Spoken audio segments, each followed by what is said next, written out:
Assalamualaikum warahmatullahi wabarakatuh. Perkenalkan, kami dari kelompok 2 yang beranggotakan Vina Seviana, Nurlela, Kumala Puspasagita, Nurul Fadila, dan Arif Nurmansyah. Di sini kami akan memaparkan mengenai topik Sepak Terjang Ulama Indonesia dan karya-karya Kiai Haji Sholeh Darat untuk memenuhi tugas UAS mata kuliah filologi dalam studi ilmu Al-Quran dan tafsir yang akan dijelaskan oleh anggota kelompok kami. Biografi Kiai Haji Sholeh Darat. Kiai Haji Sholeh Darat merupakan ulama yang memiliki nama lengkap Muhammad Sholeh bin Umar As-Samarani bin Tasmin. Dalam dunia pustaka yang terkenal adalah Syekh Haji Muhammad Sholeh bin Umar As-Samarani. Gelar Darat di belakang namanya merupakan nama sebuah desa di mana ia tinggal dan mendirikan pesantren yang terletak di pantai utara Pulau Jawa, tepatnya di perkampungan Dipah Darat atau Darat Tirto, Kelurahan Dadap Sari, Kecamatan Semarang Utara, Semarang, Jawa Tengah. Konon kawasan ini merupakan tempat mendarat orang-orang yang datang dari luar Jawa. Adanya gelar darat tersebut memang sudah menjadi tradisional atau ciri khas dari tokoh-tokoh pada masa itu. Kiai Haji Sholeh Darat dilahirkan sekitar tahun 1820 Masehi atau 1235 Hijriah di Desa Kedung Jumbleng, Kecamatan Mayong, Kabupaten Jepara, Jawa Tengah. Sekitar 75 km sebelah timur Semarang, ibu kota Provinsi Jawa Tengah. Sebagian pendapat yang lain menuturkan pula bahwa Kiai Haji Sholeh Darat dilahirkan di Semarang. Kiai Haji Sholeh Darat merupakan salah satu ulama Nusantara yang menjadi rujukan penting dari ulama-ulama Nusantara, khususnya di Pulau Jawa. Beliau seumuran dengan Syekh Khona Khalil Bangkalan, dan muridnya adalah Kiai Hasyim Asy'ari, pendiri Nahdlatul Ulama, Kiai Ahmad Dahlan, pendiri Muhammadiyah, Syekh Mahfud Al-Termasi, pengajar di Masjidil Haram, Kiai Ahmad Dahlan, Kiai Asnawi Kudus, Kiai Abdus Syukur Al-Swedani, Kiai Wahab Hasbuwah, Kiai Bisri Syansuri, Kiai Umar As-Samarani Al-Maki, dan Raden Ajeng Kartini. Kiai Haji Sholeh Darat merupakan santri kelana, guru dalam bidang ilmu agama dari Kiai Haji Umar, ayahandanya sendiri. Setelah merasa cukup dengan bekal ilmu seperti nahwu, shorof, akidah, akhlak, hadis, dan fikih, menggembara belajar dari kiai ke yang lain. Tak hanya di Jawa, Kiai Haji Sholeh Darat menjadi seorang thalibul ilmi. Bersama ayahnya berangkat ke Haramain untuk belajar kepada para ulama. Banyak dari ulama kiai yang menjadi gurunya adalah orang pesisiran. Kiai Haji Sholeh Darat wafat pada Jumat Legi 28 Ramadan 1321 Hijriah atau bertepatan dengan 18 Desember 1903 Masehi dalam usia 83 tahun. Jenazahnya dimakamkan di Bergota, Semarang. Makamnya selalu ramai dikunjungi meski meninggal di bulan Ramadan. Haul Kiai Haji Sholeh Darat diperingati setiap tanggal 10 Syawal. Itu semata-mata agar masyarakat bisa mengikutinya dengan leluasa setelah merayakan Lebaran dan Syawalan. Baik, selanjutnya tentang karya-karya tulis Kiai Haji Sholeh Darat yang sebagiannya berupa terjemahan. Diyakini paling sedikit 40 kitab. Namun yang baru ditemukan hanya 12 judul kitab. Di antaranya yaitu 1. Majmu'at Syariat Al-Kafiyat di Al-Awam. Kitab tersebut khusus membahas tentang persoalan fikih, tetapi dilengkapi dengan penjelasan soal aspek hakikat dan makrifat yang harus dikejar setelah orang mengerti tentang syariat. 2. Menjiat Petik Saking Ihya Ulum Ad-Din Al-Ghazali. Kitab ini berasal dari petikan kitab Ihya Ulum Ad-Din Juz 3 yang berisi tentang pelajaran etika, dan tuntunan mengendalikan hawa nafsu. 3. Terjemah Al-Hikam karya Ahmad bin Athaillah. Kitab ini hanya sepertiga dari kitab Al-Hikam yang diterjemahkan. Namun, justru Kiai Haji Soleh Darat bisa menjelaskan panjang lebar mengenai thariqah dan tasawuf. 4. Lataif al-Toharoh wa Asrarus Sholah, yang berisi tentang hakikat dan rahasia sholat, puasa, dan keutamaan bulan Muharram, Rajab, serta Sya'ban. 5. Manasik al-Hajj, kitab yang membahas tuntunan atau tata cara ibadah haji. 6. Pasolatan, kitab yang berhubungan dengan hal-hal sholat 5 waktu yang ditulis dengan bahasa Jawa, yakni huruf Arab Pegon. 7. Sabilu Abid, terjemahan Jauhar at-Tauhid karya Ibrahim Lakoni, kitab yang berperan sebagai rumusan akidah Ahlussunnah wal Jamaah yang mengajarkan teologi Asy'ariyah dan Maturidiyah. Selain membahas keimanan, kitab ini juga berisi tentang akhlak. 8. Minhaj al-Atqiyah, kitab ini merupakan syarah. Syarah artinya komentar dan ulasan atas kitab Nadom Hidayatul Atqiyah ila Thariqatul Auliya, karangan Syekh Zainuddin Al-Malibari. Secara garis besar, kitab tersebut berisi tuntunan bagi orang-orang yang bertakwa, atau cara-cara mendekatkan diri kepada Allah Subhanahu wa Ta'ala, yang diberi penjelasan detail tentang tahapan tasawuf. 9.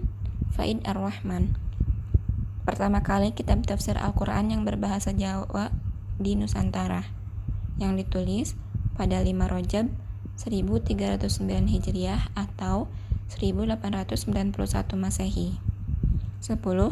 Al-Mursyid Al-Wajiz, kitab yang berisi tentang ilmu-ilmu Al-Quran dan ilmu tajwid. 11.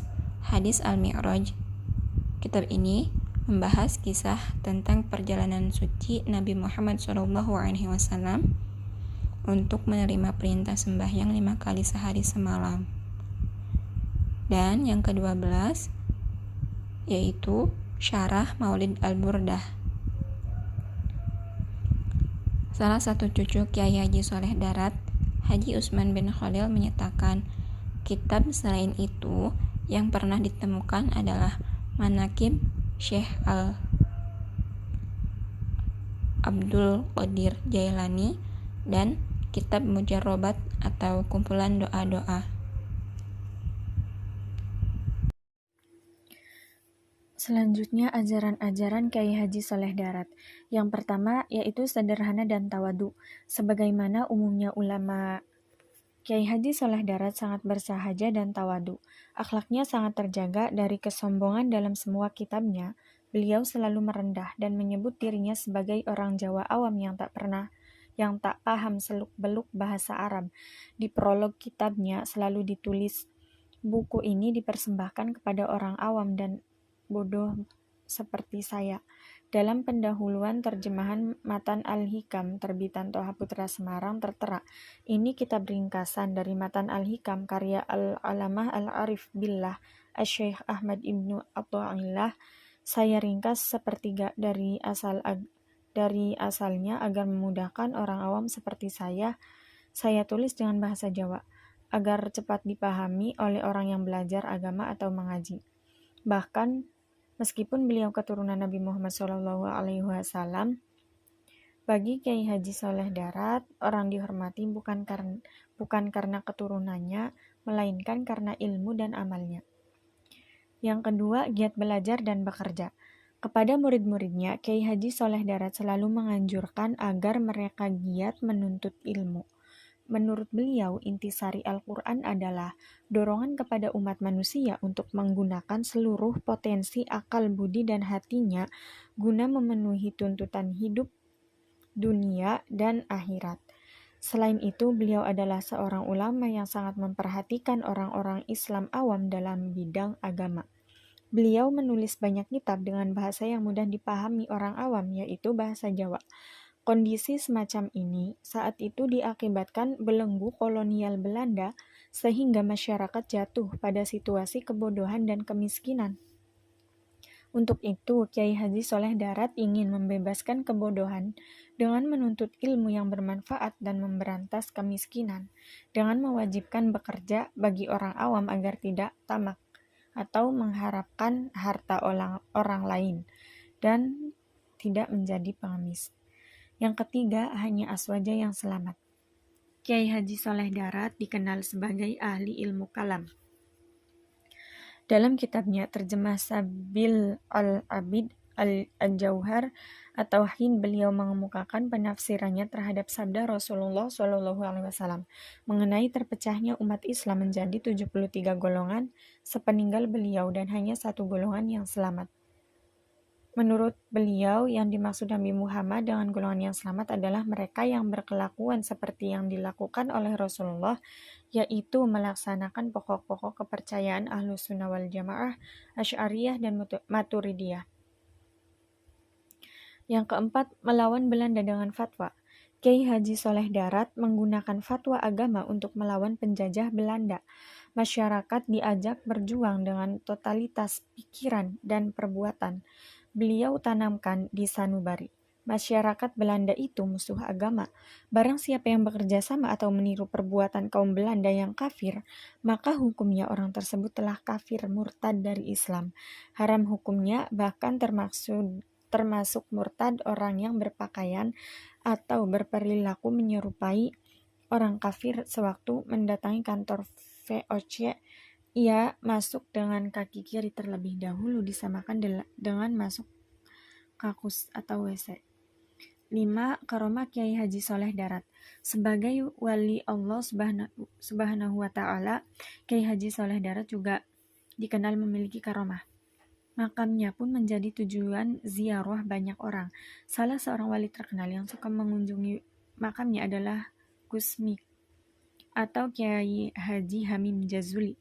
Kiai Haji Abdurrahman Wahid atau Gus Dur juga senang ziarah dan menyuruh orang-orang NU untuk berziarah ke makam Kiai Haji Soleh Darat. Dikisahkan suatu ketika Kiai Haji Soleh Darat sedang berjalan kaki menuju tengah kota Semarang. Kemudian lewatlah tentara Belanda berkendara mobil. Begitu mobil mereka menyalip Kiai Haji Soleh Darat tiba-tiba mogok. Mobil itu baru bisa berjalan lagi setelah tentara Belanda memberi tumpangan kepada Kiai Haji Soleh Darat. Di lain waktu, karena mengetahui pengaruh Kiai Haji Soleh Darat yang besar, pemerintah Belanda mencoba menyogok Kiai Haji Soleh Darat, maka diutuslah seseorang untuk menghadiahkan banyak uang kepada beliau, dengan harapan beliau mau berkompromi dengan penjajah Belanda. Mengetahui hal ini, Kiai Haji Soleh Darat marah dan tiba-tiba dia mengubah bongkahan batu jadi emas di hadapan urusan Belanda itu.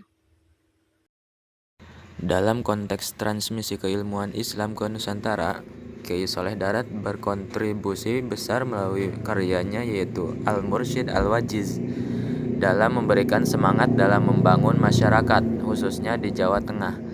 Setidaknya ada beberapa strategi yang diterapkan oleh Kiai Soleh, di antaranya yaitu yang pertama, penggunaan aksara Arab Pegon digunakan untuk memberikan kemudahan bagi masyarakat untuk memahami dan mengamalkan ajaran agama Islam.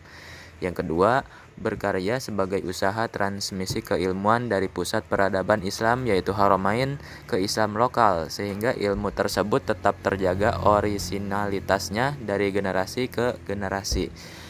Kemudian yang ketiga, Kiai Soleh Darat memposisikan sebagai teladan yaitu uswah hasanah dalam produktivitasnya sebagai penulis karya yang peduli akan lokalitas.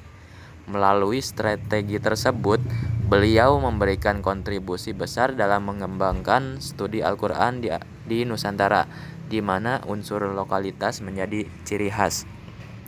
Cukup sekian yang dapat kami sampaikan, kurang lebihnya mohon maaf. Wabillahi taufiq wal hidayah. Wassalamualaikum warahmatullahi wabarakatuh.